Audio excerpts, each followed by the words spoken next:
दोस्तों, हल्द्वानी में हो रहे प्रोटेस्ट को लेकर देश दुनिया के अखबारों में मुद्दा खूब सुर्खियों में है। अब आप में से कई लोग कंफ्यूज होंगे कि आखिर ये सारा मामला है क्या।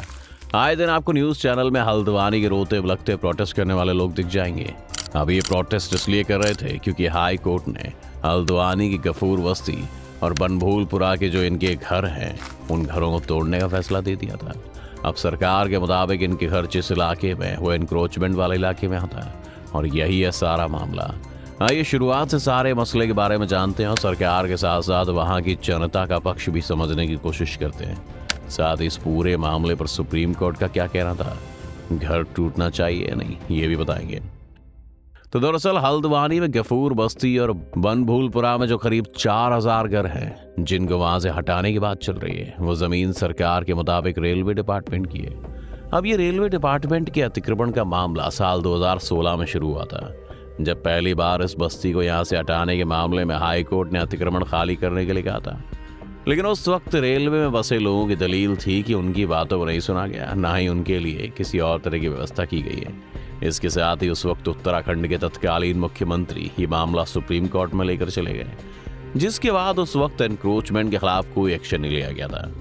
लेकिन अब यह मामला फिर उठ खड़ा हुआ है और यहाँ पर रहने वाले सभी लोगों के घर, स्कूल और लगभग सारी जमीन से पूरी बस्ती उखाड़ फेंकने की बात चल रही है।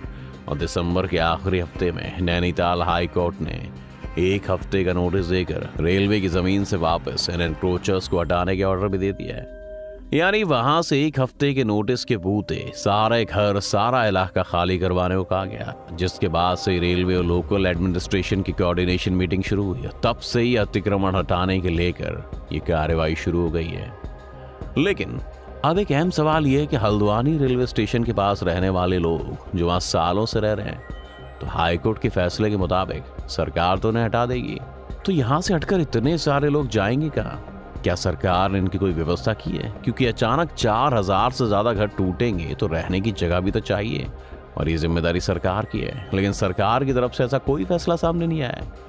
यही वजह है कि उधर दूसरी तरफ एनक्रोचमेंट की जद में आए लोगों ने आंदोलन शुरू कर दिया और इस ठंड में हजारों बच्चों, महिलाओं और बुजुर्गों ने बेघर ना करने की सरकार से मांग की। बता दें कि इस फैसले के मुताबिक अतिक्रमण में आने वाले करीब 4365 घर तोड़ दिए जाएंगे, जिसमें 50,000 से ज्यादा की संख्या में लोगों पर इम्पैक्ट पड़ेगा। फैसले के बाद वहां की एडमिनिस्ट्रेटिव एनक्रोचमेंट हटाने के लिए पूरी तैयार थी। कहा जा रहा था कि 8 जनवरी तक हल्द्वानी में भारी फोर्स पहुंच जाएगी, जिसके बाद ये कार्रवाई शुरू हो सकती है। लेकिन हाल में इस पूरे मामले में सुप्रीम कोर्ट भी आ गया है। जैसा कि हल्द्वानी रेलवे स्टेशन के पास अतिक्रमण क्षेत्र में नैनीताल हाई कोर्ट के ऑर्डर के बाद अतिक्रमण हटाए जाने को लेकर प्रशासन पूरी तरह से तैयार था, तो इसके शुरुआती कार्रवाई में पिलर कैप्टिव डिमार्केशन और जॉइंट सर्वे के काम पूरे हुए, जिसमें लोकल एडमिनिस्ट्रेशन, पुलिस और रेलवे डिपार्टमेंट साथ मिलकर इन सब कार्रवाई को अंजाम दे रहे थे। यानी तोड़ फोड़ शुरू हो गई और इन्हीं सब की वजह से वहां रहने वाले लोग काफी डरे हुए थे कि वो जाएंगे कहां, और अपने अधिकारों के लिए उन्होंने सुप्रीम कोर्ट की शरण ले ली। बीती 20 दिसंबर को उत्तराखंड हाई कोर्ट ने हल्द्वानी में रेलवे की जमीन से एनक्रोचमेंट को हटाने का ऑर्डर दिया था।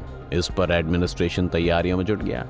इस बीच 2 जनवरी को प्रभावितों ने सुप्रीम कोर्ट में याचिका दाखिल की कि सुप्रीम कोर्ट उनकी कुछ मदद कर पाए, और सुप्रीम कोर्ट ने उनकी याचिका एक्सेप्ट कर ली और इस पूरे मामले पर फैसले की तारीख दी गई 5 जनवरी की। लेकिन अभी वहां से सारी फोर्स और इक्विपमेंट नहीं हटाए गए थे, क्योंकि सुप्रीम कोर्ट का फैसला किसी भी तरफ आ सकता था। इसी बीच हल्द्वानी में डर का माहौल उसी तरह बना हुआ था। अब यहाँ गौर करने वाली बात यह है कि इसमें एक एंगल ये भी है कि यहाँ माइनॉरिटी रहती है, वैसे भी एक बड़ा मुद्दा बनाया जा रहा है। हालांकि देश में कई बार अतिक्रमण हटाया गया है, इसमें धर्म की बात नहीं है, बात तो है मजबूरी की। खैर, जब से घर टूटने वाली बात सामने आई है, तब से दिन भर बनभूलपुरा क्षेत्र में एक तरफ दुआओं और नमाजों का सिलसिला रहा है, वहीं दूसरी तरफ सियासी माहौल भी गर्म रहा है। इस दौरान विभिन्न संगठनों ने बुद्ध पार्क में धरना दिया, तो कई संगठनों ने राज्य सरकार और राष्ट्रपति को मेमोरेंडम भेजकर प्रभावित होने वाले लोगों के हक में बेहतर कदम उठाने की मांग कर रहे थे। इधर जिला प्रशासन और पुलिस ऐसे लोगों को मार कर रही थी जो लोगों को अतिक्रमण हटाने के दौरान हिंसा भड़का सकते हैं, ताकि किसी भी तरह की हिंसा ना हो। जैसा कि रेलवे भूमि पर अतिक्रमण हटाने के लिए हाईकोर्ट के आदेश के बाद रेलवे ने सार्वजनिक नोटिस जारी कर दिया था, जिसमें रेलवे स्टेशन से 2.19 किलोमीटर की दूरी तक अतिक्रमण हटाया जाना था और वहां रहने वाले लोगों को खुद अतिक्रमण हटाने के लिए बस 7 दिन की मोहलत दी गई थी। और जारी नोटिस में कहा गया था कि हल्द्वानी रेलवे स्टेशन के 82.900 किलोमीटर से 80.710 किलोमीटर के बीच रेलवे की भूमि पर सभी अनऑथराइज्ड कब्जों को तोड़ा जाएगा और 7 दिन के अंदर अतिक्रमणकारी खुद अपना कब्जा हटा लें, वरना हाई कोर्ट के आदेश के मुताबिक अतिक्रमण तोड़ दिया जाएगा और उसका खर्च भी एनक्रोजर से ही वसूला जाएगा। इतना ही नहीं, अतिक्रमण तोड़ने के दौरान अगर गिरफ्तार करने की नौबत आई तो इसके लिए ऊधम सिंह नगर में ही जेल बनाने की भी प्लानिंग कर ली गई थी। वहाँ गुरु तेग बहादुर स्कूल में भी 2 पॉलिटिकल एक्शन कमेटी पहुंची थी। इसके साथ ही जिला प्रशासन ने रेलवे की जमीन से अतिक्रमण हटाने के लिए एनक्रोचमेंट एरिया को 4 सुपर जोन में बांट दिया था। सुपर जोन में एडीएम स्तर के अधिकारी और जोन सेक्टर में एसडीएम स्तर के अधिकारी तैनात होने थे। इसके लिए 10 एडीएम और 30 एसडीएम थे। अतिक्रमण तोड़ने की तारीख जैसे जैसे नजदीक आ रही थी, प्रशासन की तैयारियां भी तेज होती जा रही थी। जिला प्रशासन ने अतिक्रमण वाले क्षेत्र को 4 सुपर जोन, 14 जोन और 30 सेक्टर में बांटा था। रिपोर्ट्स के मुताबिक सुपर जोन में एडीएम और एसपी रैंक के अधिकारी तैनात होने थे। जोन में एडीएम, एएसपी रैंक और सेक्टर में एसडीएम, तहसीलदार, सीओ रैंक के अधिकारी तैनात किए जाने थे। अब जैसा कि हमने आपको पहले बताया था कि इस पूरे मामले में धर्म वाला फैक्टर भी था, क्योंकि यहाँ रहने वाले लोग मुस्लिम समाज से आते हैं और सबसे अहम बात तो ये भी है कि अभी वहाँ के बच्चे वहीं के स्कूल्स में पढ़ रहे थे।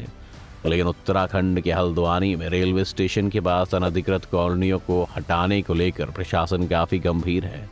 अगर इस अतिक्रमण को हटाया जाता है तो वहाँ रहने वाले 4300 से भी ज़्यादा परिवार अपने घर से बेदखल हो जाएंगे।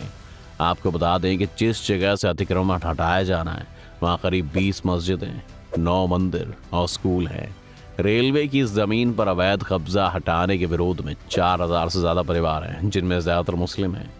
नैनीताल जिले के अधिकारियों के मुताबिक जिस एरिया से अतिक्रमण हटाया जाना है वहाँ ऐसे कई परिवार हैं जो दशकों से इन घरों में रह रहे हैं और वो इस आदेश का कड़ा विरोध कर रहे हैं। वहीं रेलवे अधिकारियों ने कहा है कि उन्होंने रेलवे की 2.2 किलोमीटर लंबी पट्टी पर बने मकानों और अन्य ढांचों को गिराने की प्रक्रिया शुरू कर दी है। लेकिन सुप्रीम कोर्ट में हाई कोर्ट के आदेश को चुनौती दी गई, जिसके बाद सुप्रीम कोर्ट ने हाई कोर्ट के फैसले पर दोबारा विचार करने के लिए कहा है। वहीं सुप्रीम कोर्ट इस मामले में 5 जनवरी को सुनवाई कि क्योंकि ये मानवीय मामला है, इसे सिर्फ कानूनी या राजनीतिक समस्या के नजरिए से नहीं देखा जा सकता है। बड़ी बड़ी हस्तियों ने इस मामले के सामने आते हुए रेलवे भूमि के अतिक्रमण के मामले में कहा कि पुराने समय से रह रहे लोगों का पुनर्वास किया जाना जरूरी है और सरकार योजनाबद्ध तरीके से इनका पुनर्वास कर सकती है और ऐसे अचानक इतने लोगों को उनके घरों से बेदखल करना सही नहीं होगा। लेकिन बस पूरे मामले की सुप्रीम कोर्ट में सुनवाई हो गई है। ऐसे में जहां प्रभावित क्षेत्र में देर रात तक दुआओं और तिलावत का सिलसिला चलता रहा, वहीं प्रशासन की नज़र भी सुनवाई पर टिकी हुई थी, क्योंकि सुप्रीम कोर्ट का फैसला आने के बाद ही प्रशासन आगे की कार्रवाई कर सकती थी। अब फैसला आया इंसानियत की तरफ और प्रभावितों को सुप्रीम कोर्ट से राहत मिली है। सुप्रीम कोर्ट ने इस अतिक्रमण को हटाने से मना कर दिया है। अब देखना ये कि क्या हल्द्वानी के लोगों से सच में बला पूरी तरह से टली है या नहीं। लेकिन ये कि सच है कि हर तरफ से ये फैसला सही है, क्योंकि कहीं ना कहीं वो ज़मीन रेलवे की है। तो सवाल किस पर उठाए जा सकते हैं, कौन सही है और कौन गलत। साफ बात है कि अचानक से 4000 घर उस जमीन पर तो नहीं बसे होंगे, तो क्या सरकार को पहले से ही नहीं दिखा। सरकार छोटे स्तर पर ही अगर शुरुआत में जगह खाली करवा देती तो ये समस्या देखने को नहीं मिलती। घटते रोजगार के चलते हर साल हजारों लोग गांव से शहर की तरफ आते हैं। ऐसे में स्लम एरियाज बढ़ते जाते हैं, जो सरकार के साथ साथ देश के लिए भी समस्या है। ऐसे में सरकार को बड़े लेवल पर इन समस्या को देखना चाहिए, क्योंकि घर बनने के बाद उसे तोड़वाने से बेहतर होगा घर बने ही ना। दोस्तों, आप सुप्रीम कोर्ट के इस फैसले को कैसे देखते हैं, अपनी राय में कमेंट सेक्शन में जरूर बताएं। और आज की वीडियो अगर आपको पसंद आए तो वीडियो को लाइक और शेयर जरूर करें, साथ ही हमारे चैनल को सब्सक्राइब भी कर लें।